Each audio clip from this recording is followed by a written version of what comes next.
नमस्कार, तुम्ही पाहताय लोकाशा टीव्ही. मी अप्पासाहेब मोहरकर.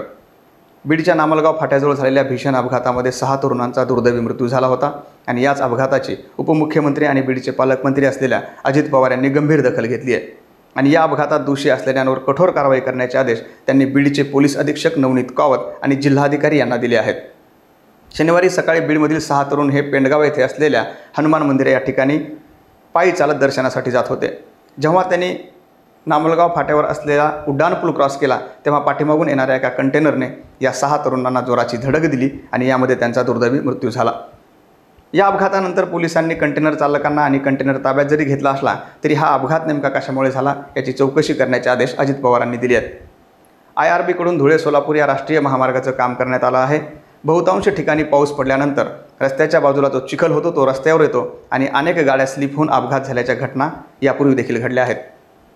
या तरुणांच्या बाबतीत देखील असंच झालं असावं, कारण जेव्हा हे तरुण सकाळी पायी चालत पेंडगावला जात होते तेव्हा रिमझिम पाऊस सुरू होता. रस्त्याच्या बाजूला चिखल झालेला होता. चिखलातून चालता येत नसल्यानं कदाचित ते रोडवरून चालत असतील आणि तेव्हाच पाठीमागून येणाऱ्या कंटेनरने त्यांचा घात केला. यापूर्वी देखील अशीच घटना गेवराईच्या जवळ असलेल्या गढीच्या उड्डाणपुलाजवळ घडली होती. गढीच्या उड्डाणपुलावर बंद पडलेली एक कार बाहेर काढताना 6 तरुणांना एका आयशर टेम्पोने उडवलं होतं आणि त्यामध्ये त्या 6 तरुणांचा जागीच मृत्यू झाला होता. या प्रकरणी देखील बीडच्या जिल्हाधिकाऱ्यांनी चौकशीचे आदेश दिले होते. एक अहवाल अपघाताचा मागितला होता. हा अपघात कशामुळे झाला याची चौकशी होणार होती, मात्र या अहवालाचं पुढे काय झालं हे देखील अजून गुलदस्त्यात आहे.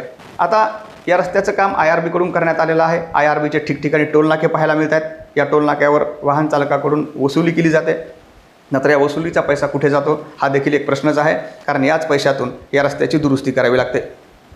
त्यामुळे आता अजित पवारांनी जेव्हा पोलिसांना या प्रकरणी चौकशी करण्याचे आदेश दिले आहेत, त्यामुळे पोलीस नेमकी चौकशी कोणाची करतात, यामध्ये महामार्ग प्रशासनाची चौकशी होईल का, IRBकडून रस्त्याचं जे काम करण्यात आलं आहे या संदर्भात देखील चौकशी होईल का, आणि धुळे सोलापूर महामार्गावर जे ब्लॅक स्पॉट आहेत त्यावर काही उपाययोजना केल्या जातील का, हे देखील पाहणं महत्त्वाचं आहे.